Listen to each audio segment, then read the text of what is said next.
Hello, I'm Simon. And I'm Dan. And this is a special episode of the Wikicast, the podcast about random Wikipedia articles. Today, we are joined by a guest. Hello, I'm Barnaby Martin, also known as Listening In. And Barney, what article are we talking about this week? So this week, Dan, we're talking about live legend IDZ Apocalypse. Oh! Wow. Do you have any idea what that could mean?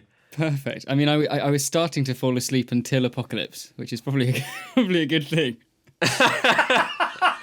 Sorry, that was probably my delivery more than Live anything. IDZ Apocalypse. Yep, straight to the point. IDZ Apocalypse, yeah. You gave us the teaser before we started that this was musical. Perhaps we should explain to people, this is the first time we've had a guest in a little while. Barney has very kindly accepted our invitation to join us. And as you've already said, you're known as Listening In. You might recognise his voice from the YouTube channel Listening In. And for people that don't know you, Barney, what do you do on YouTube? So I make video essays on music, on film music, classical music, sort of analysis of pieces, and sort of general essays on music, that sort of thing. Right. And very appropriately, this is a music-based article. It is, yeah. So it says it's the first video album by Japanese heavy metal band, Baby Metal. Oh, I know Baby Metal. Do you know Baby Metal? Of course you know Baby Metal. They're the two, there's like two Japanese girls who, they did a set at, was it Glastonbury, I think? And it's like sort of super cutesy, kawaii, but they're playing heavy metal. Right, okay. So it contains live footage of 3 shows entitled Legend I, D, and Z. So that's where this amazing name comes from. I see. No, ID and Z. I, D, Z. And performed in Tokyo in 2012 and 2013. So what are Baby Metal like? What's their music like? I mean, I've literally heard the bare minimum of them. I know that they exist. I know that a lot of metal fans hate them because they feel like it's polluting what metal should be. You know, it should be guys with long hair and in grungy bars and, you know, all that kind of, like the exact opposite of kawaii Japanese culture. So it's kind of cool, I guess, that it's challenging that idea, but I couldn't tell you a single song that they've done. I mean, I like metal, but it's not the kind of thing I normally listen to. No, me neither. In fact, I'd slightly embarrassingly say that not embarrassingly, I don't really like heavy metal music. And probably if anyone's listening to this, like 12-tone or polyphonic, they're sort of metal heads and they like metal music, but it just doesn't do anything for me. It's quite a common pairing, though, isn't it? People that are very sort of classically trained often seem to like metal or jazz. It's like you kind of have to pick a fork in the road, you know? It's I'm also like this alternative thing. You know, this is if it's jazz, it's experimental jazz. Yeah. Which I actually quite like experimental jazz. I'll go for that, but not heavy metal. So, so you are primarily. I mean, this is cards on the table here for the readers. The reason that we thought you'd be such a good person to come on the podcast is that you are a musician, and specifically a choral musician, a composer, and you know that's your jam. So let's just part the article for a bit. Can you how did you get into it, and sort of what have you done over the past couple of years to do music? Because you didn't start in music, is that right? Well, I'm actually, my day job, and I still do this day job, is I teach chemistry, which is a really quite random thing. I didn't know that. Yeah. So I did NatSci at Cambridge. Natural Sciences is a particularly strange degree at Cambridge for those who don't know it.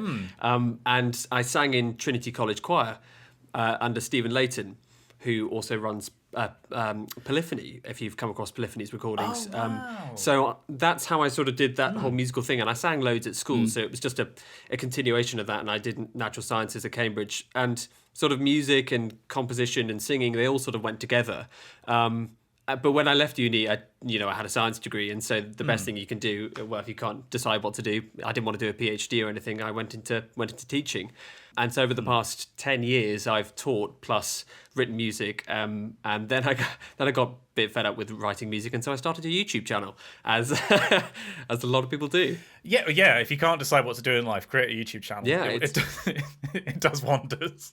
It solves a lot of things, and so it was quite nice because I'd done all this writing, and I thought, well, what can I use this for? And actually, analysis of music was a big part of it. and teaching music as well, and teaching, because I did some teaching of music alongside teaching chemistry. So I'd sort of had a bit of experience of that anyway. So I thought, well, why not turn this into something that, I can just send out onto the internet without anyone, saying that I can't do it. I can just send it out. And that's how it was born. I just, I was watching a lot of music YouTubers at the time. So I don't know if you've come across people like David Bruce. You've probably come across Adam Neely. And 12 tone and polyphonic and people like that, and so I thought, wow, this is a really exciting sort of thing that had already started when I began YouTube. But I thought I'd want to sort of add my voice to that, and add a slightly different voice as well, a bit more. You've watched my videos, slightly more aesthetically. I don't know what the word is. Different, slightly clean. I describe your style as very clean. Clean. I like that. Yeah. As opposed to all those dirty YouTube videos. We don't talk about the filthy YouTubers like Sideways. Ugh. Oh, that's yeah. I'd say I'm the polar opposite of Sideways. Not in a bad way. I love Sideways videos, but they're sort of hilarious and fast, and the video editing is sort of chucking stuff in, whereas I'm going to go about 50% of the pace, and I'm going to bring in this really slowly, this image really slowly instead of bringing it in really fast. So that's the biggest difference, I'd say. But yeah, I love the YouTube videos. I haven't actually written much music over the past 2 years, just because YouTube has sort of taken over, as it really does. Yeah, because I was looking through your website previously, and to say you dabbled in composing and did a little bit here and there is underselling yourself. I think. Like, thank you. You've won a bunch of awards for your composition. For people who haven't perhaps heard any of Barney's music, I'll include a link in the show notes to your website, which has got links to, for example, what we got here: Rings of Light, Partials, The Temptations of Christ. There's a whole heap of his music that you can listen to here. Do you have a particular favourite that you think people should listen to? Oh, that's an interesting. Well, I think, as we all love choral music, I'd probably say go to the choral music section, and there's a piece called, a little piece. It's only about sort of 3 or 4 minutes long, called "In Thee, O Lord, Have I Put My Trust." And it's just a little motet that I really like, and it's probably the simplest thing I've ever written, but actually it's one of my favourites. And I've had some amazing opportunities with composing, and actually one of the best ones, which sort of connects with this Wikipedia article. Well, it does. I went to Tokyo. Oh, wow! Yeah, so I entered this competition. I didn't think I was going to win. You had to write a 20-minute orchestral piece. And I spent a year long writing this piece and put it into this competition called the Takemitsu Award, it's named after Toru Takemitsu, the Japanese composer who passed away about 5-10 years ago, something like that. Anyway, I sort of entered it the first time and wasn't successful, but then entered it again and was selected for the final of this competition. So I went to Tokyo and had my orchestral piece performed by the Tokyo Philharmonic, which was one of the most bonkers and crazy and amazing experiences ever. I don't know if you've been to Japan. Yeah. But I just had a whale of a time. It was ridiculous. It was just so much fun. Sorry, Dan, I've been completely hogging the air. No, not at all. I've just been kind of struck dumb with how everything that's been said just sounds fascinating. I know that certainly on the Japan point, it's always something that certainly when we lived together, Simon, there was a kind of we always quite kind of passionately agreed that as far as bucket list places to go are concerned, I'd love to spend some time in Japan and really get to know the culture. As far as that part of the world, I did a fair while in Vietnam. Mobile infantry. Yeah, well, yeah, exactly. You weren't there, man. You weren't there. He was actually a helipad in the Vietnam. Dan, how old are you? I'm it's a dangerous question. I'll just embarrass myself with niche references that no one will understand, and I'll just wail and cry. In fact, I was made to realise how old I was. A good friend of mine, who's a newish lay vicar at Exeter Cathedral. It was his birthday yesterday, and we nipped out to a new kind of restaurant, had some drinks and things, and ended up retreating back to the scullery for some more really civilized merrymaking, and I made the mistake of thinking, you know what, I can do some of the music playlist. That's absolutely fine, and most of my choices were sort of, I don't know, year 7, year 8 disco music, which I actually really like. I'm a big disco fan. Are we talking steps? Oh yeah, I mean I'm trying to think of the stuff we were playing. 5? I think I put the. Do either of you recall the Ketchup song? No. Oh, God. Oh, it's a cultural institution. It's just. It's the. I really the don't most, think it is. It's really brilliant. It's really great. Anyway, I started thinking, okay, this is getting a bit too disco now. I'll start playing some of my own music that I think is hip and down with the kids. And it was just embarrassment after embarrassment, really. And then I thought I'll join in the dancing, and it was just one thing to another. It was terrifying. How did the dancing go? Well, I don't know if you've seen. Do you recall that scene in Love Actually where Hugh Grant as the PM is dancing through his house? It was basically that. Excellent. Somebody down. I can hear them right now. Somebody is editing your face onto Hugh Grant's body in that scene. Like, that is going to be posted on the Discord within the hour of this episode going out. That's iconic. Yeah, that's sort of my. That's sort Which of is my better than bag, my really. dancing, which I'm pretty It was sure good you fun. described Dan once as unnatural. Like, Yeah. I imagine if you'd sort of been plugged into a high volt battery and someone was just seeing how many, what current they could really get coursing through you and what the kind of resultant physiological effect would be. I have hypermobile hips. Like, that's all I'll say. Like, they move further than they should be able to. Simon, you're a scientist. You shouldn't be able to dance. It's sort of a requirement, isn't it? Exactly. There's a reason that most of my dance moves resemble standing waves. Like, Oh, that is so geeky. I like that. anyway, baby metal. Baby metal. I mean, I don't know what more else there is to say about baby metal. Yeah, so I mean, this is a video album, did you say? So this is concerts that have been chopped together into an album. Yeah, live footage. I don't think it's a video album, but it's just live. Oh no, maybe it is it is a video album. You remembered rightly, and I completely forgot, even though it's in front of me. So they took it from 3 shows and they just mixed it together. How was it received critically? Reception. It charted at number 7 for the week of December 2nd, 2013 on the Blu-ray chart with Oh, wow. the first Wow. week sales of 4,908 copies. Right. That's not very good. I have no context for how good Yeah, that is. I have no idea how to interpret that. This is something that, like, when I chatted to my publisher about book pre-orders, I remember saying to them, like, how many is good? Like, I have zero for videos. I have a frame of reference for, oh, that's a good number of views, and probably for music generally, there's a scale. You're like, oh, you sold 10,000 copies. Oh, that's quite a lot of copies. But for books, I genuinely have zero clue how many is considered a success. Does the publisher know? Well, they said 200 pre-orders would be a really good sign, and we got like double that in the first week. So, wow. But that's also like not fair because I have a very active online community, so you'd expect people to pre-order it.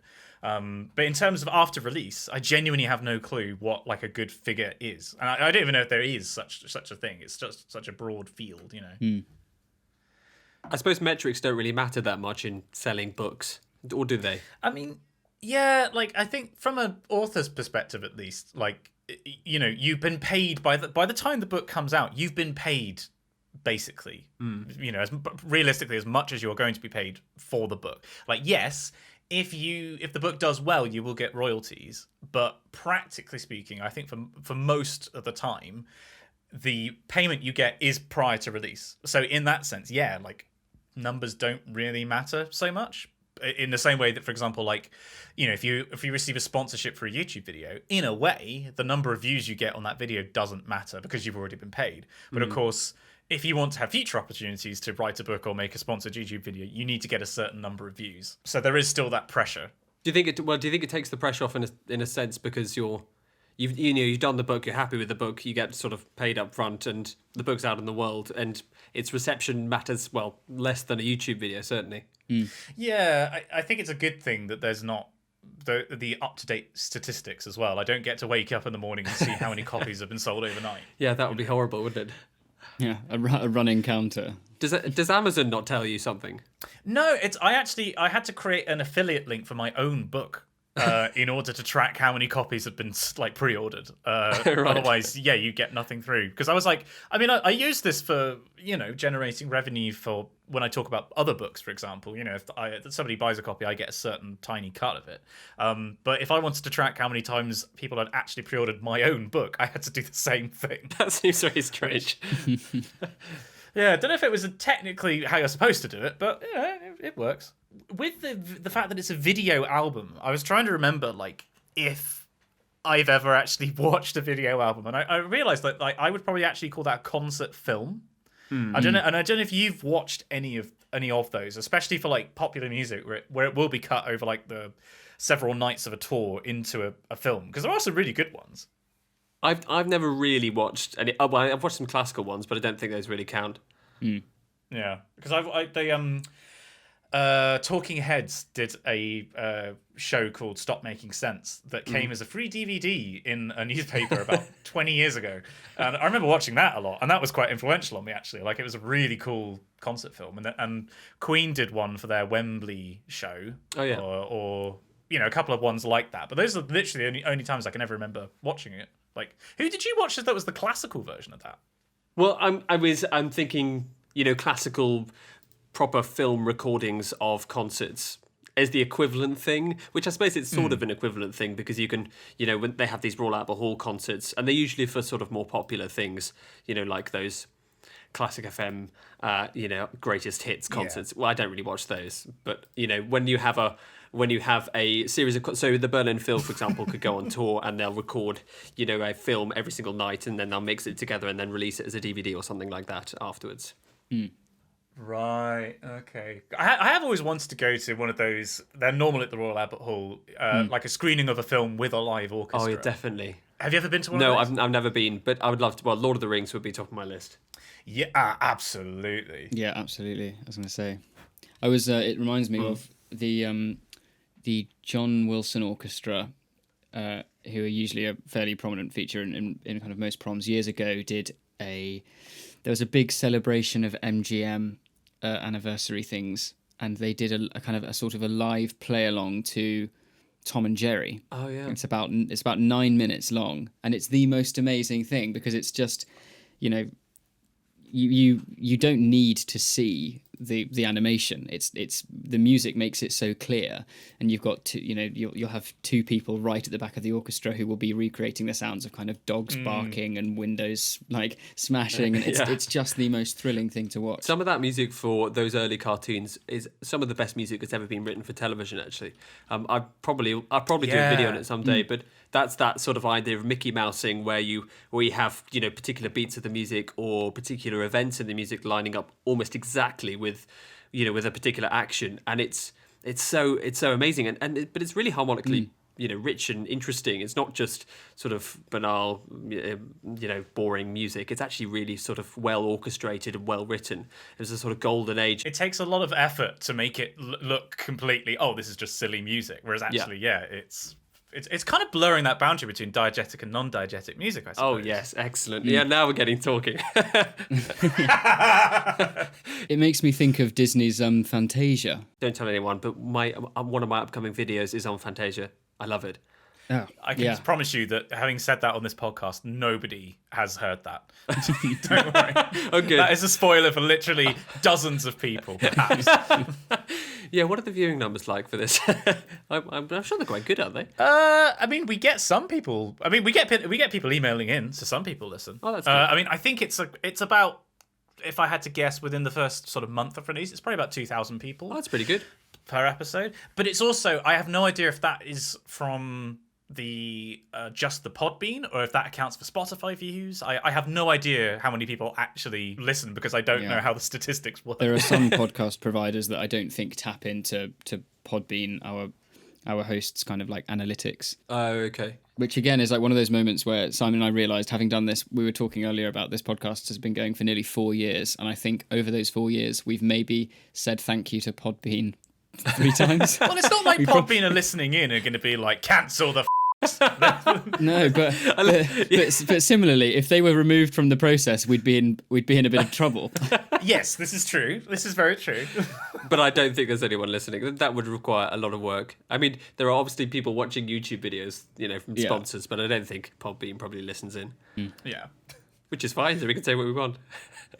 Seeing as we're basically at this point in the podcast anyway, this is no pressure down or anything, but what's your choral piece of the week?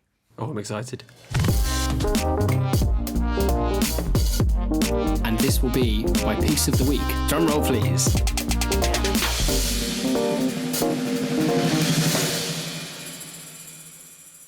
I'm imagining that scene from Last Crusade, by the way, where Barney's watching Dan pick out a choral piece from the shelf of all the goblets and stuff. Yeah. That's You've chosen poorly. Yeah, you can't get this wrong. It's a fairly easy one for me this week, actually. I sang Evensong with the University of Exeter Chapel Choir yesterday, and there was a piece that Michael had put down. It was as a service goes, a polyphonic feast for the ears. It was a really good, fun service. We had Bird second and some nice Tudor responses, and then this anthem, the name of which was very, very kind of familiar to me. But having then looked at the music, I don't think I'd ever sung it, which surprised me because of the amount of time that I've either been singing in chapel or the kind of 3 and a bit years at the cathedral. It's a fairly well-known piece, but it's Ascendit Deus by Peter Phillips. Ah, okay. It's brilliant. I really like it, and I was shocked to be. We were rehearsing it, and I thought, no, I've never done this before, and nor had I think anyone who was singing in that kind of like reduced consort. Yeah, it really shocked me. I think the last major sort of ascension piece that we did would have been the Gower's Viri Galilei, which is absolutely incredible. And if you haven't heard that as a subtle kind of number 2 piece of the week, check out the Gower's Viri Galilei. But yeah, Ascendit Deus, Peter Phillips. It's fab. Have you performed that one, Barney? I've actually not, and I actually don't know it. I was hoping, I was just sort of assuming that I'd know the choral pick of the week, but I don't know it. I mean, given that you're here, I feel like you also should have your own. Yeah. Oh, really? Okay. So why don't you go and let's hear your piece of the week. We'll kind of we'll rework a jingle, and you can do your own. Fergus, compose a new jingle. My piece of the week.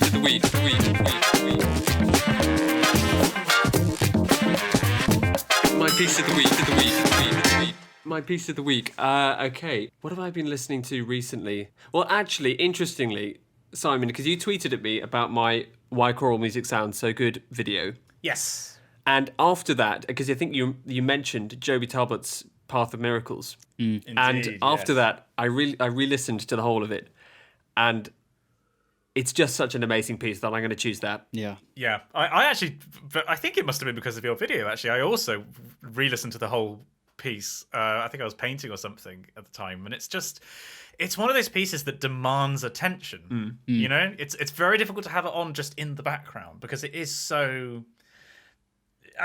to say that it demands attention and it's like kind of sat in the corner like, look at me, listen to me, makes it sound like a bad thing. I don't mean it in a bad way. I mean it in the way of, holy shit, it's just so good. Yeah. You need to listen to it. Yeah, it's a kind of sound bath piece, isn't it? You've just got to let the whole thing wash over you. And yeah, I like that sound bath. Yeah, I think I might steal that, Dan. Can I steal that? Yeah, of course you can. I'm always looking for other ways to describe the same music. Sound bath is quite nice, but yeah, I listened to it for the first time. I was Tenebrae were doing their tours around the country where they were taking Joby Talbot's Path of Miracles because they'd recorded it. I think it must have been about 10 years ago, and then they did a sort of re-release of the same disc, I think, with a new piece by Owen Park. Yeah, we saw the same tour then because I saw them on tour as well. Yeah, and mine was in Tewkesbury Abbey because I was doing the Cheltenham Composers course at the time, and it was very close, so we went to the concert. And actually, Owen Park, who wrote a sort of companion piece called Footsteps, I think it is. Yes. Yeah. We were sort of overlapped at Trinity together. So he's my other sort of my famous composer friend, the one who's done sort of better than me, but he's brilliant. I love his music. And Joby Talbot's piece, I was just sort of completely taken back by it. I think partly because of the way he used sort of different groupings within the choir. So he'd have these sort of big sections where the sopranos and altos would be repeating these lines over and over again, and they'd sort of, within the sort of acoustic of Tewkesbury Abbey, they just sort of blended into this amazing landscape of sound, and then underneath you'd have these sort of very deep melodies in sort of in the bass and the tenors, and it's just such an amazing effect. But then they had those sort of dramatic bits, and I really was taken aback by it. And we actually got to meet Joby Talbot. Because I was doing this Cheltenham Composers course, he came along, and we spoke to him the day after, and were able to ask him questions about the piece. So that was a great experience. I would sort of almost spiritual, if I could say that. Yeah, it would definitely. I'd love to repeat that. He gets cooler and cooler as well. I mean, I was chatting to a friend of mine who kind of coordinates events and the summer school at Dartington Hall. Oh yeah. Just southwest of us, and I hadn't realised that Joby Talbot was arranger and keyboard player in the Divine Comedy. And I don't know if either of you know the Divine Comedy. It's Neil Hannon's band, and it's just kind of, it's unfair to describe it as silly music, but it's clever lyrics, and it's brilliant. It's really, really great. There's a song called Assume the Perpendicular, which is about his love of visiting like National Trust properties and just being slightly quirky.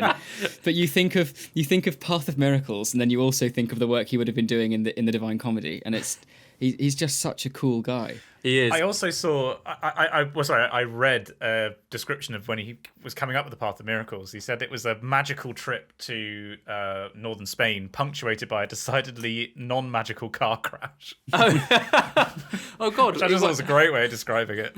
That is, yeah. That doesn't come across in the music. No, for people who don't know what we're talking about, do yourself a favour and listen to the Path of Miracles, and listen to the. I'm going to say something that might be a bit unkind here, but I think you should only listen to the Tenebrae recording, because I've never heard a single other choir do it justice. Are there any other official recordings of it? Yeah, there are a couple of one, and the names are escaping me. I have. There's some American collegiate ones that have done it for sure. Yeah.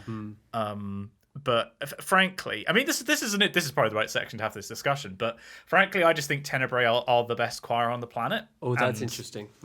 See, we've had this debate, haven't we, Simon? I think we spoke about it last episode, and yeah, I'd be interested actually to hear what you think, because I don't refute Tenebrae's brilliance at all. They're a phenomenal ensemble, but I think they do what they do quite deliberately and very well. And I think for some pieces, I'm not sure whether the Tenebrae approach is exactly what I'd want to listen to. For me, when I'm listening, I don't know, I would like to think that perhaps, I don't know, liturgical context or historical performance kind of characteristics and things, that I think there are other ensembles like, I don't know, say the 16, for example, or or Monteverdi Choir.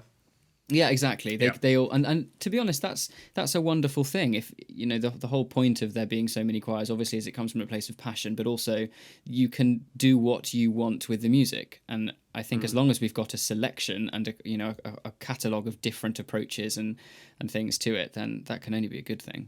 I agree. I think that they do what they do incredibly well, which is that very pure, very deliberate sound, which works for a lot of the music they do, and they're very particular in their choice of music, and they choose it very well. Their discs are so well crafted because they know exactly how to produce the sound that they want. Saying that, they did a Brahms and Bruckner one a couple of years ago, which is sort of not quite that sort of clean style.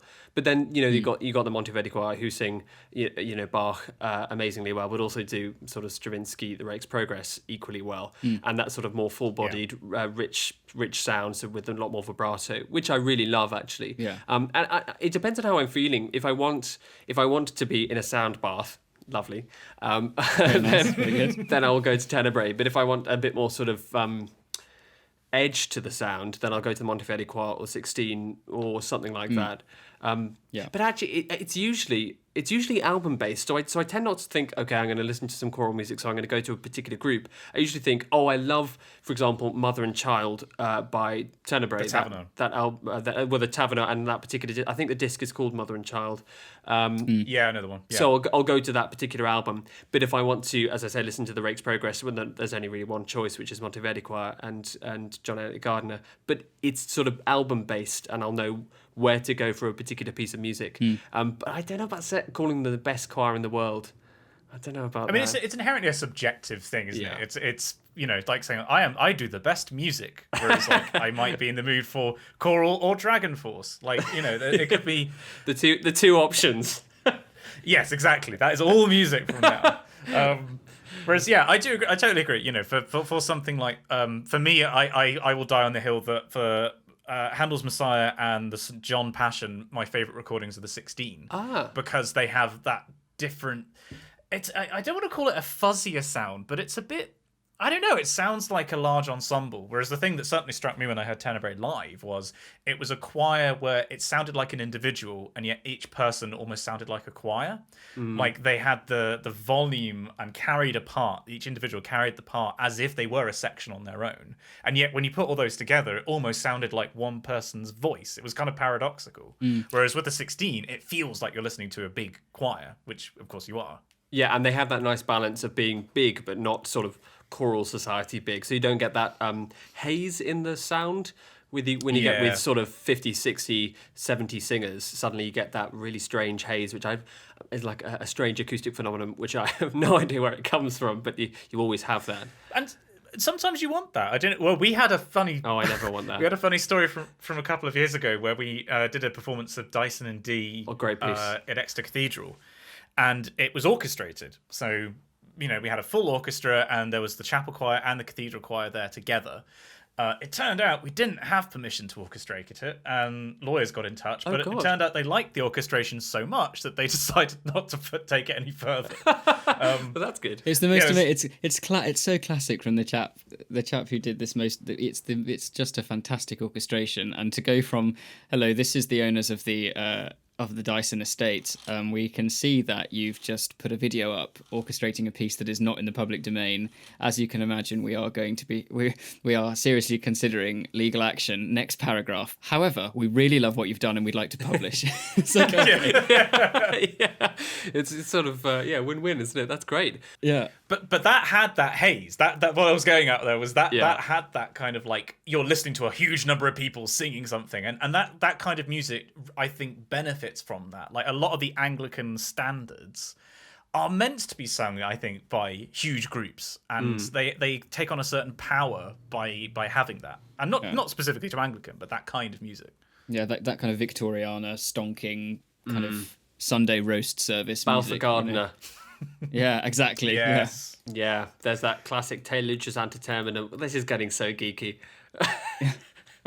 Getting? Sorry. Yeah, what do you mean getting? This has continued to be.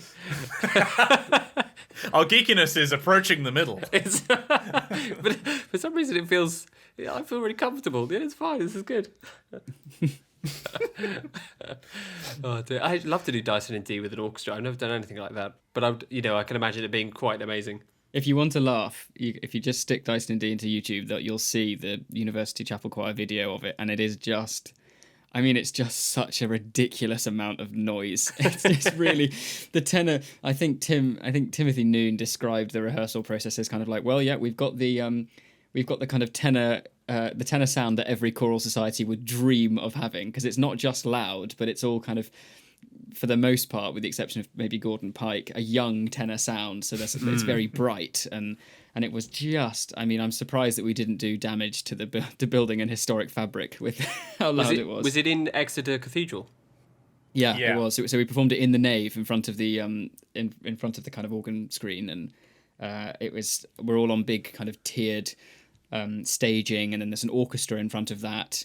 The organ joins in with Mr. Parsons on the organ, and it was. It's just immense. And sadly, I think Simon, you must have the footage, but there was all that we also did. Elgar.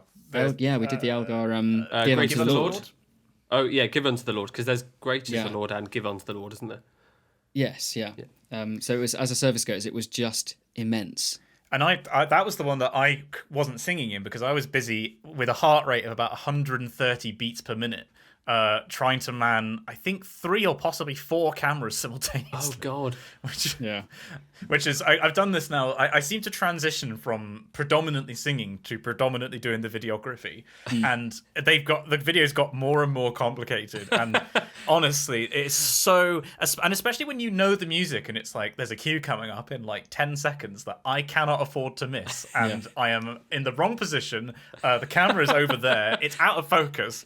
Oh God, it shortens your life. If you think performing is stressful, try filming. It's so much worse. Yeah, I've had experience of that because being when I was trying to make it as a composer, I put on all these performances, but I was the one who did all the videography for it, and I was the one who did all the recording.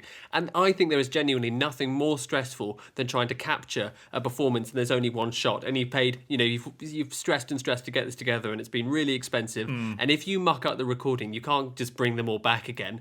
That's it. You're done. So I hated that. I'm glad I don't do that anymore. Well, because it's like, if you sing in a choir, yes, if you mess up, you mess up a take, and so everybody has to do it again. But like, it is possible to make mistakes in a way that just blends out in the sound, and nobody would know. Whereas if you make a mistake as an audio engineer or a videographer, if you miss the shot, then there's no getting around it. You can't just fob off a mistake. No, you can't. No. So had you started your vlog channel by that point? Yeah, well, I started making vlogs when I was in Oxford, prior to starting the PhD, and I started doing the regular PhD vlog series, I think, in the second year of my PhD. Of course, yeah. And at that point, I became known as, Simon's the video man. Like, he'll do a video. He'll do it. Second year of the PhD was when we moved in together, wasn't it? Because you were elsewhere in your first year. No, it was my third year then. It was the third year of my PhD because I lived out by the hospital. That's right. I lived between a hospital and a graveyard, which felt very appropriate. Memento mori. But yeah, third year we were together, and then the one that was a big success was, I think, over the summer of going into third year, because the first PhD week one was when we played tennis, Dan.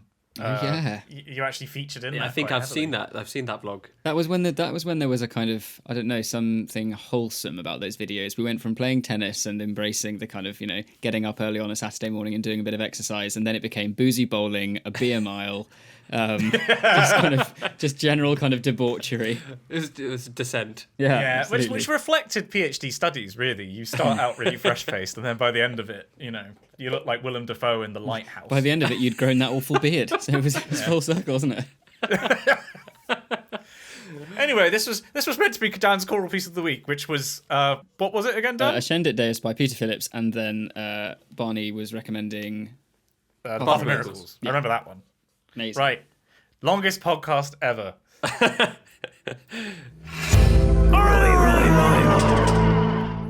There's some really awful kind of hack reality TV that I've discovered on Amazon Prime, and it's called Below Deck. There has since been a spin-off show called Below Deck Mediterranean, and the premise of this show is that a camera crew produce this reality series where they follow the lives of people who work on luxury, like 78-foot super yachts.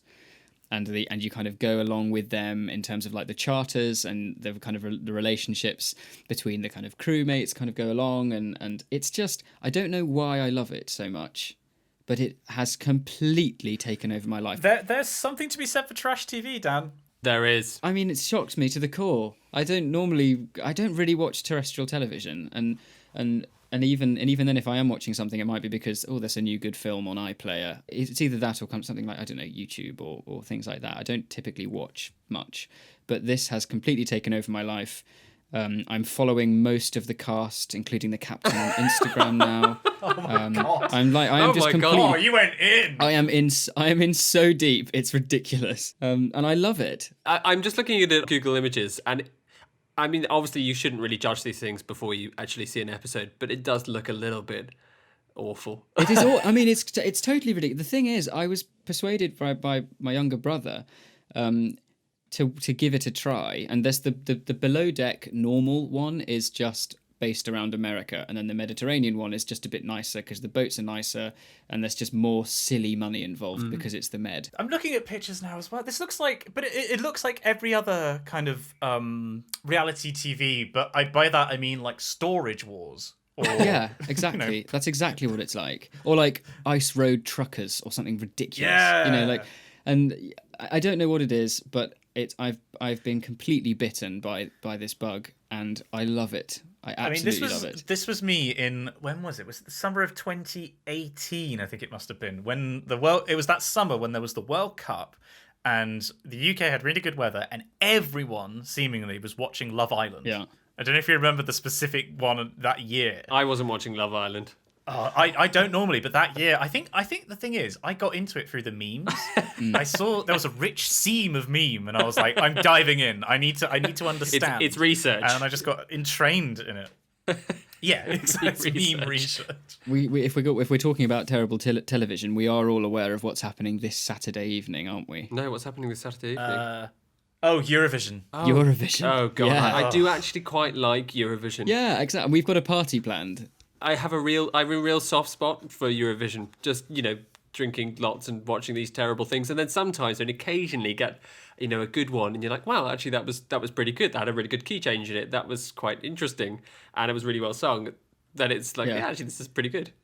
I'd never thought you of all people would sing the praises of Eurovision Party. Yeah, I mean, obviously there's a lot of rubbish in there, and mostly I like highbrow stuff, but there's some pretty good arrangements in there, and because they're all sort of throwbacks to the 80s and 90s. There's absolutely nothing contemporary about it, so it sort of feels like a retro show, even though it's entirely contemporary. And it's there to be made fun of. I mean, I yeah. love Graham Norton just ripping the ever loving kind of life out of every other and then the typical comments of we've got a group of friends, they're coming over to mine on Saturday, and we've kind of gone through a list, and everyone has been given a country, and they have to wear something of that dress and bring food to their allocated country. So it should be quite fun. But I mean, it's just a really ridiculous, silly laugh. And as I alluded to earlier, I quite like disco and just a bit of glitz and just silly, tacky, sequined rubbish. And that's exactly what it is. Oh, it definitely has its place. Yeah, I'm not going to do a video about it. I think Tentacle has already done a video about it. Bunny, you absolutely now have to do even if it's just 3 minutes long. Try and make Eurovision look like a slick produced show. Yeah, get the graphic up where you have the staves come up, and you're like, here's the melody line from Sweden's entry. Like, the chord progression here is really interesting, and then To be honest, if I did that, it would probably go viral, wouldn't it? Yeah. It'd probably do really well. Yeah, it would. It absolutely would. Because it's all the time you're thinking, the balance between, how serious the topics that you choose, the topic that you choose are, versus how, popular they're going to be. And that one would be very much on the scale of popularity, but I could probably find something interesting to say. Yeah, I mean, you could repurpose the sound bath analogy, and it could be Eurovision sort of like a sound foam party. It's just There's it's liquid, a sticky but it's a there's a sticky lot of horrible filler. yeah, it's a sticky horrible mess, and then you'll probably come away with an awful rash. Tell you what, nobody seems to believe me when I say this. I went to a foam party once in my undergrad, and I remember the only thing that stuck with me was I came away with my shoes cleaner than they've ever been. And I don't know what was in the foam, but it was like I'd been through a car wash. Were they using fairy liquid in the machines or something? I think they might have been. Like, my shoes were glistening clean. Foam party sponsored by Ariel. Whiter shirts are just around the corner. Is it a particularly British thing, the foam party? I went to one when I was like 16. Do they have them anywhere else? Absolutely no idea. I wonder. It's the kind of thing that you imagine would happen in like Ibiza or Corfu or something, right? But that's also very British inspired, I guess. Yeah. I don't know. Write in. Let us know, dear reader, wherever you are in the world, if you have foam parties. And it turns out that we are even weirder than we thought we were. Apparently they can be dated back to 1932. What? Guys in +4s and 3-piece suits. Yeah, foam parties can be dated back to A Rhapsody in Black and Blue, a 1932 short film directed by Aubrey Scotto, wherein Louis Armstrong dances, sings, and plays his trumpet in a large area of soap suds. Sorry, did you just say Louis Armstrong? Yeah, I did. All right, look. Settle down. It's fine. Louis. It's weren't going to get away with that one. No.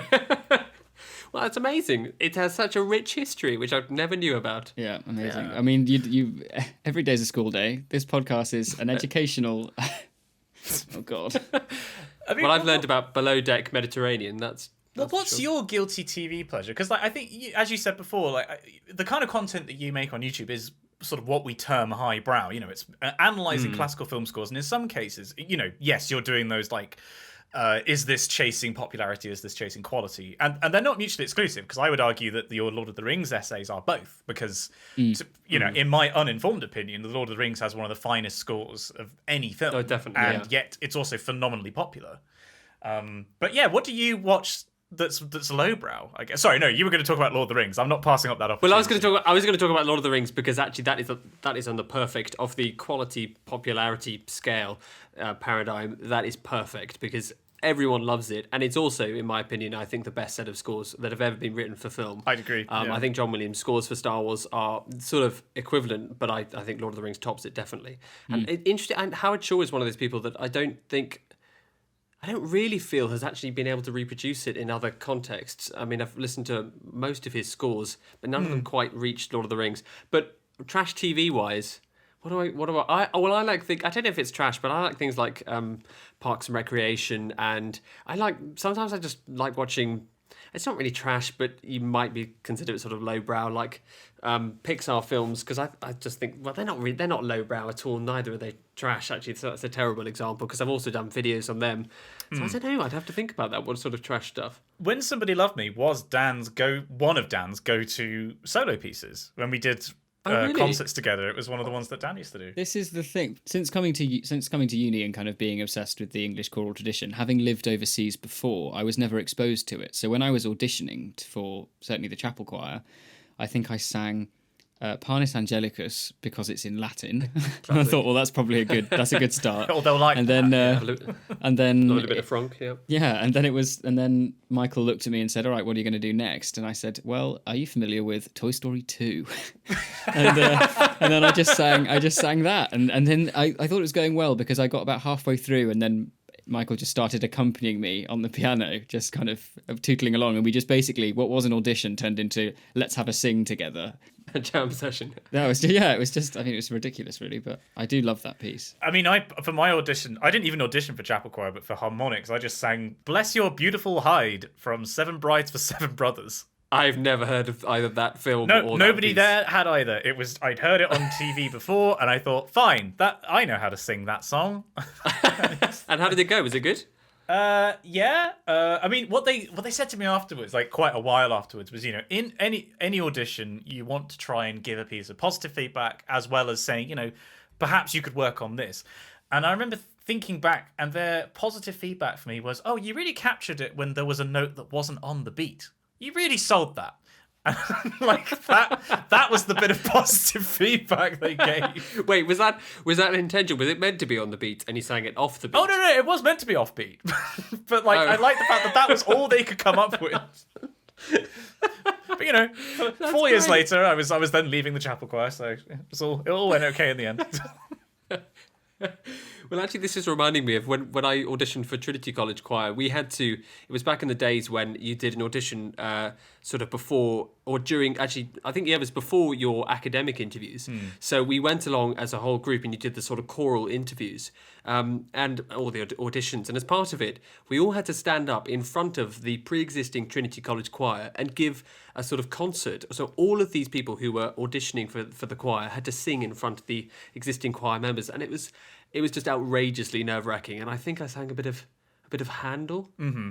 Oh, yeah. So I didn't sing any Toy Story. I think I should have just done "Where'd You Love Me." I think that would have probably gone down better. Whatever happened, it seems to have worked out all right for you, Barney. So I wouldn't worry. It was okay. Yeah. Good lord, that sounds intimidating though. No way would I want to do that. It was horrible. It was really, I mean, looking back at it, obviously when I got into the choir and then I had the opportunity to, look at these poor people singing in front of us next year, I thought it was great because I didn't have to do it. But as a singer, going to audition for the choir and have to sing in front of them was horrible. Balls to that.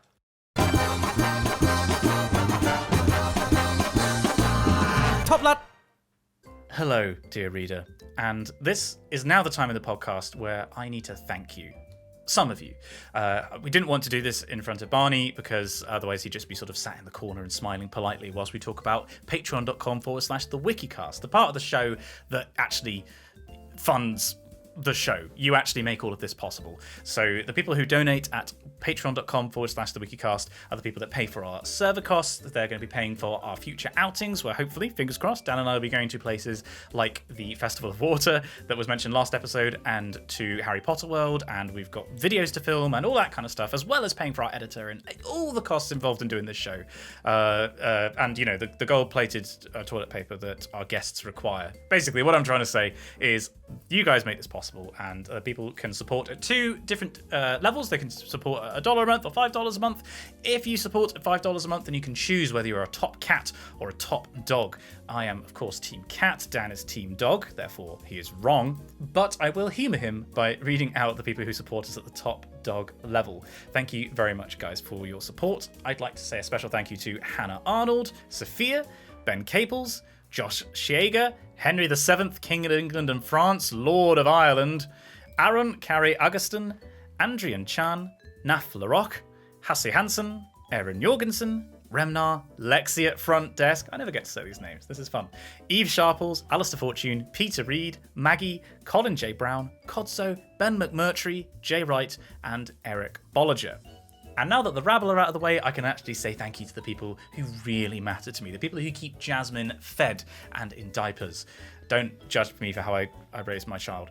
I'd like to say thank you to the people supporting at the top cat level. I'd like to say thank you to Oliver, Violet Hatch, Abu El Ella, the physics boy, Simon P, Jack Easton, Izzy Christie, Nafi Iftikhar, Christopher Betterton, Dame Valerie III, Layla Medina, Oliver Craigie, Will Janice Humphreys, Rents Kirk, Oliver Burkhart, Omar Miranda, Cole Mansfield, Princess Andromeda, Chucko Cat, Ben Dent, Isabel Ostrowski, Matt McGuire, and Dan Hanvey. Thank you so much to everybody who supports us on Patreon. You make the show possible. Now, back to the scintillating discussion with the other two. Bye-bye. Fergus, you can cut now.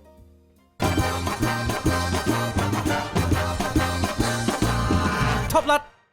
And we find ourselves in Correspondence Corner, everyone. We realise we've been chatting for the best part of an hour, and actually we're very behind schedule. So we'll do a couple of emails, and I picked out one here, which is from Violet, which I naturally picked out because it has the subject line, Wikicast Team Cat. Dear Messrs. Clark and Moore, they don't mention you, Barney, but they didn't know you were here. It's fine. Don't worry. I'm not offended. Long-time reader of the podcast here, and Top Cat. Just wanted to say hello and thank you for the uploads. I love listening to the podcast while running. I don't know why, but it seems the perfect thing to listen to and distracts me from the discomfort. I love it when people say they listen to us when running, because I like to imagine that they're trying to run away from us, Dan. Yeah. If I run fast enough, I'll leave the two strange Englishmen behind. Yes. Yeah. And Barney, this prompts the question: are you Team Cat or are you Team Dog? Is this this is a repeating question? Obviously, I don't know how to answer this. I think I'm probably He's a filthy agnostic, Dan. I think I'm probably Team Dog, because I grew up with dogs, but my husband likes cats, and we're never going to get a dog, so I might as well just say Team Cat. Yay! I'm gonna go for Team Cat. Wow. I mean, it started off so well. Yeah, I didn't want a cat, and he wanted a cat, so we compromised and got a cat. There you go, Team Cat by force. We're taking over. Exactly. And Violet continues. Although I am officially a top cat, I'm in fact. Hang on, sorry, I'm only just doing what they've said here. Although I'm officially a top cat, I'm in fact an English MA and soon to be PhD student. I'm not actually a cat, and could listen to Dan ramble on about poetry all day. Please do a shout out for Betty. She is a big fan. I'll put a picture here of Violet and Betty in our call because she is a perfect cat. Oh wow! For those of you listening along at home, It's a white, long-haired cat. It's got one of those faces that looks like they've been hit in the face with a shovel. And they've been chasing parked cars. I've not heard that phrase before. That's great. But, Betty, if you're listening, love it. Absolutely big fan. You are perfect. You're a cherub, an angel, and you look so comfy. Violet, I want you to boop a snoot for me, please. Thank you. Wishing you all the best. Violet and Betty, aged 20 and 4/2. So... 4/2? 22. I think... Is that... I think that might be 4/12. I think they might have accidentally a number there. Actually, yeah, they say, P.S. Sorry about the compound fraction. Tried my best, but I'm not a mathematician. Given that you didn't simplify 4/2 down to 2, but thank you for the effort. We have an email here from a famous reader of the podcast, Simon, the Cacti Crook. The Cacti Crook. Sorry, Barney. Right. Who's Cacti Crook? So previously we got people to email in with their confessions and stuff they had done and they wanted to be forgiven for anonymously. And the Cacti Crook, Dan, can you remember what they did? It was something to do with cacti. I think, yeah, and presumably theft thereof. Did they steal a cacti? Did they steal a cactus from a shop or something? Something like that. I mean, heinous criminal. Anyway. Yeah. Pretty spiky character. Anyway. Go away. That's just terrible. The Cacti Crook says, "Hello, fellows. TLDR, I'm drowning in houseplants, and I don't think my new roommates are going to appreciate it. Help." Okay. Since my last email, things have gotten a bit out of hand. I moved out to complete my master's degree, and in my never-ending journey to try to take care of things, I've amassed about 30 houseplants. Oh my god. Wow. All were properly paid for, and only one ivy has died, so don't worry. They were all properly paid for. Please, my lord. I promise you, I haven't stolen these. I think my days of thievery are mostly behind me. Life's taken an interesting turn, and now I'm moving back home with my truckload of plants, and I'm not quite sure how to handle the situation. I know it's not quite the right podcast, but some dubious advice would be greatly appreciated. Started from the bottom, now we're drowning in houseplants. The Cacti Crook. Well, I mean... I love also that he's just sort of a amateur kleptomaniac. He's sort of given up. He's an ex. They don't believe. Yeah, I mean, I'm pleased that they have said, I think my days of thievery are mostly behind me. Mostly. Not ruling out a relapse. Yeah. God, I mean, I don't know. It sounds like you're kind of starting your own little Eden project there, Cacti Crook, so I wish you all the best with it. I think the logical continuation here is to seal yourself in like a biome with the plants. You now probably have enough. I'm not a biologist, I don't know, to be completely self-sufficient. There's only one way to find out, which is to conduct the experiment. And seeing as you're a thief and a bandit, I think, you're acceptable losses if anything does go wrong. And you asphyxiate. Oh, God. That's terrible advice. That is pretty terrible advice. I was going to say just call into Gardener's Question Time, but maybe that's better advice, Simon. We'll put you in contact with patron of this podcast, Alan Titchmarsh, and I'm sure he'll be able to give you lots of great advice on not only... I would love it. John Rutter was the patron saint of this podcast, if you remember rightly, Dan. The Memorial Home for Injured Swans. Despite the fact... John Rutter's fine. He's not. Why he has a memorial home, we have no idea. So what is this? This is a very deep cut, Barnaby. Yeah, sorry. I don't know what's going on. That was we joked. I think, Dan, this was one of your creations of like if we had like a Wikicast. That was it. We were proposing doing a Wikicast fun run, and it was going to be a 5-kilometer fun run, and it was like going to be in aid of a charity. And Dan decided that John Rutter A had died, and B had a home for injured swans that we were going to raise money. A memorial home for injured swans. Yeah. Well, you didn't actually think he died, did you? No, I mean, no. I just like the idea of having, when people do those sort of fun runs or go to a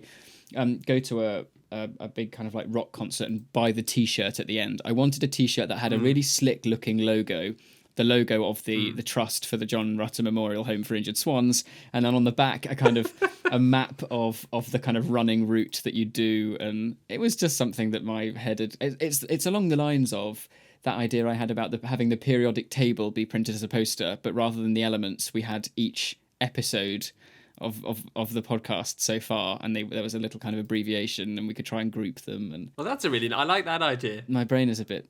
I think it's all this lore. I've got exams coming up soon, and I'm definitely starting to go slightly bonkers. Oh, I thought you meant LORE, like deep Wikicast lore. Yeah. Well, that too. Why not? When you said you were doing a law degree, I assumed that was what you meant. You were just doing World of Warcraft lore as a degree. Yeah. Oh, that'd be fun. There we go. Well, actually, on that note, perhaps let's say this is the final email of the day. We have an email here from Cassandra Toledo, better known as Calamity Cass, on our Discord. Dear Mrs. Not Messrs, but Mrs. Clarkenmore, I hope you're both doing well. I love to hear your rambling/podcast about weird sports. So this was a couple of episodes, Barney. We asked people if they played any strange sports. Oh, yeah. I've played back in the day both. Now, I know Cass grew up in South America, so I'm not sure if that's supposed to be jugar or jugger. Jugger, why not? A sport where the ball is a head, and literally just a head. It doesn't specify what species, and is played with strategic uses of different kinds of foam weaponry. Wait, what? Oh my god. Yeah, it's like Again, it's like that's one of those glorious sentences that escalates so quickly. Different kinds of foam weaponry. Oh right, okay. yeah, it's a hockey stick sentence. What like noodles that you have in swimming pools? Those sort of foam. Yeah. Or actual like war hammers, I guess, if you have something with a big head to it. Like, you know, you can it's like polo, maybe. There's probably horses involved. Everybody who writes into the Wikicast these days apparently does things on horseback. Yeah. Really? Yeah, have you ever heard of horseball? No, is it like polo? It's a cross between polo and basketball and rugby. Like, it's played on a horseback.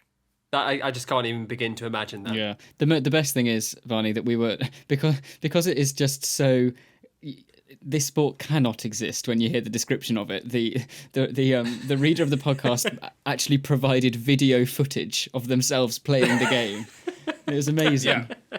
And we've been invited by them to take part in it, which I'm very excited about. Oh, you should definitely do that. Yeah. And further, Cass also played Quidditch, Muggle Quidditch. Excellent. Have you played this, Dan? I went to one taster session at uni. It was interesting. I sort of watched because I had left my broom at home.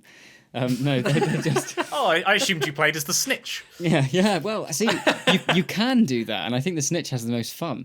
But I haven't played it proper. No. Have you ever? Have you seen this being played, Barney? I've never seen it, but I'm sort of imagining just people running around and. So the quaff, are they called quaffles? The main ball, yeah. That's a quaffle. Yeah, and so someone run. Do you actually hit the quaffle, or does someone run around with the quaffle? And how does it all work? So you sort of run around with a kind of diminutive broomstick in between your legs, and you throw a ball between your teammates, and you've got to put the quaffle through one of the three hoops at either end of the court. But while that's also going on, to finish the game, you have to catch the Snitch. Now, the Snitch is played by a person who's usually wearing yellow and has a little thing kind of hanging off the kind of back, their back, and it's like a beanbag, I suppose. Yeah. And you grab that to win. I mean, it's an odd game. Let's not beat around the bush. I saw this being played in Oxford. I remember they practiced at the university parks. And it was just like, I remember going back and reading up on the rules, and I don't know why I didn't do anything about it, because it sounds so fun. And it's all you have bludgers in there as well that are volleyballs. Yeah, it's a full contact sport. It can get quite nasty. My favourite part of the rules was that if you're the Snitch, there's nothing saying you have to stay on foot. So there was like an example they gave of, you agree on like a bounds to the pitch, but like within those bounds, the Snitch can do whatever they want. So there was like one match where the Snitch just got on a bike. Like the two seekers are just running after them while the Snitch is like taunting them, just going a little bit faster. I've got to watch this on YouTube. I think it sounds amazing. It's a brilliant thing.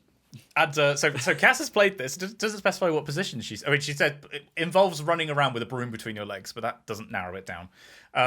And regarding listening on YouTube, Spotify's kind of shy at keeping track of the episodes you've listened to and keeps jumping episodes if you want to hear more than one in a go. Also, I have more podcasts I follow on YouTube than other platforms. Okay, so that was us asking, where people listen, and it is actually worth me putting them on YouTube. But I can't remember if you know this or not, Dan. But Cassandra concludes. Finally, as someone that worked for 9+ years at it, glad to hear that Dan is still enjoying World of Warcraft. Yeah, wow. I mean, it's just... Well, because Cass was a concept artist. So, no, it wasn't concept artist. It was on the socials team for Blizzard and worked on World of Warcraft. Yeah. I remember chatting to her in one of your, I think, stream chat things, and it was pretty cool. Have you ever played WoW or an MMO, Barney?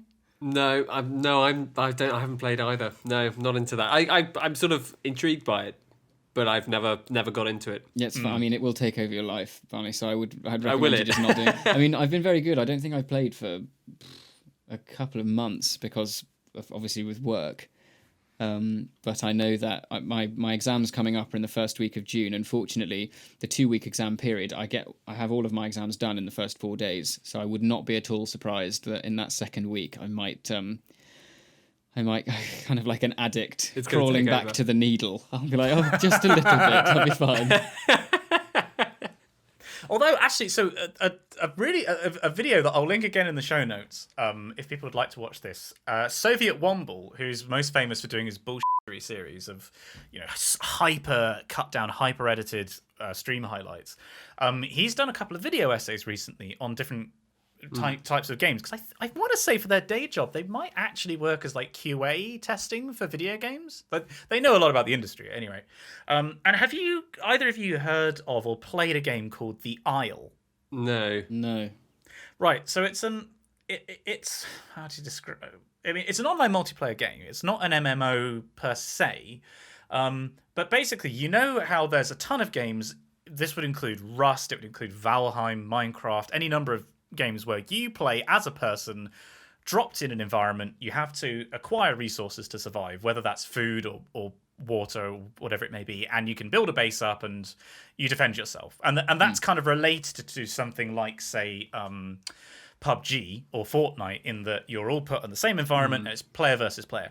What the island does is this really interesting thing of refuting certain aspects of the game design, in that you're not playing as a human, you're playing as a dinosaur, and when you have to accumulate resources to survive, if you're a herbivore, you just graze on whatever, like berries from bushes. But if you play as a carnivore, the only way that you can survive is to hunt and eat other herbivore players. Right. And it introduces, and I'd highly recommend watching the video, because it almost sounds a little bit dry when I put it like that. But the way that Soviet describes it, it's super engaging. And the reason that I bring it up is because there are role-play servers for it. Oh, here we go. Now you've got me. You had me at roleplay. Yeah. You activated my trap card. Yeah, you sunk my battleship, Simon. But it's like there are rules for, like, if you play as a Triceratops, you cannot herd up in more than 2 juveniles, 3 adults. If the herd size is exceeded, you must create a new herd. Oh wow. Wow. And if as a predator you get a kill, you cannot hunt another animal until that kill has been exhausted of, like, the meat resource.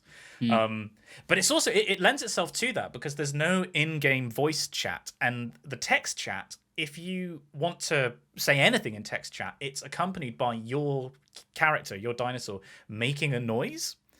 So if you're trying to coordinate, like, not being eaten as a herbivore, it gives away your position. And it's just it lends itself to this kind of role play stuff in a way that's not an MMO, but it's not like any other multiplayer game I can think of, really. Because, it takes like 6 hours or something to go from being a juvenile baby dinosaur to being fully grown. And, so you're invested in your character in the same way you would be in an MMO, but it's also doesn't have that depth. There's no inventory management. There's no attack management. It's just, left click if you're a predator to attack. But it just sounds really interesting.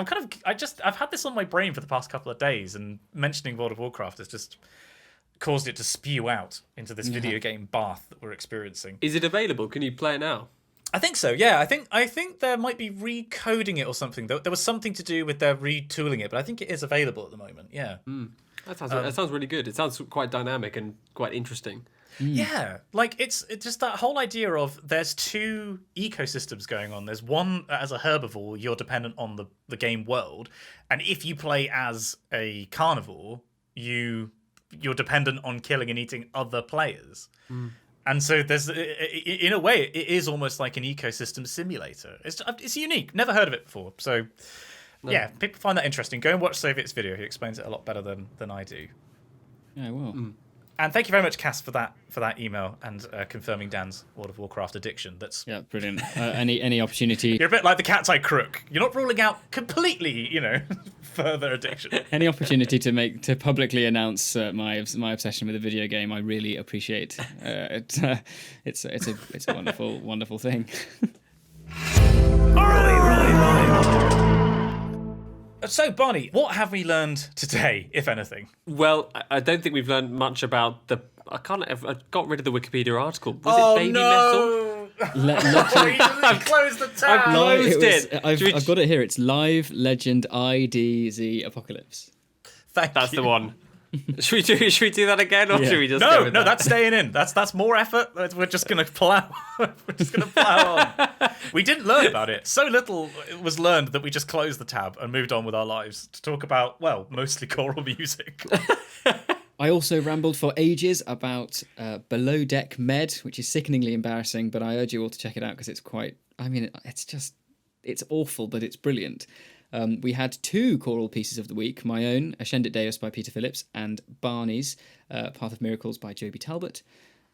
We had some great correspondence, and just kind of nerded out a bit this episode, which was no bad thing at all. Yeah. This is, if you have found this, if you're a choral music geek, you found your people. I promise. This is, enjoy this podcast bath. A pod bath that you find yourself in. A pod bath. That's all for this week's episode. Don't forget to subscribe to us on your podcasting service of choice. You can like us on Facebook, and if you'd like to see our faces, check out our YouTube channel, Spongy and Electric. Your preferred temperature of pod bath, favourite piece of Barney's music, and other thoughts on the show can be sent to us at spongyelectric@gmail.com. We'd love to hear from you. Thank you so much for joining us, Barney. I hope you had a good time. Oh, it's been great fun. Thank you for having me on. Well, and for people who would like to learn more about your work and would want to listen to either your music or watch your videos, where can they find you? They just need to search for Listening In on YouTube for all my videos, and they can check out my music on barnabymartin.com. God, he's a professional, isn't he, Dan? He's too good for there we this go. podcast. Slick. Should I have stumbled across on that? Maybe I should have. So, yeah. Put in a mistake, Fergus. Make him sound like an idiot. Yeah. Thanks, Fergus. Haven't met you, but thanks. You can't see this because it's not a video call, but I just put my finger to my ear like I was a secret agent. Good. Fergus, get down! Join us again for another tumble down the wiki rabbit hole. And we'll see you you next time. Good luck saving that one in the cut, Fergus. Amazing. Beautiful. I really don't think that was together. No, perfect. It's perfect. It's perfect.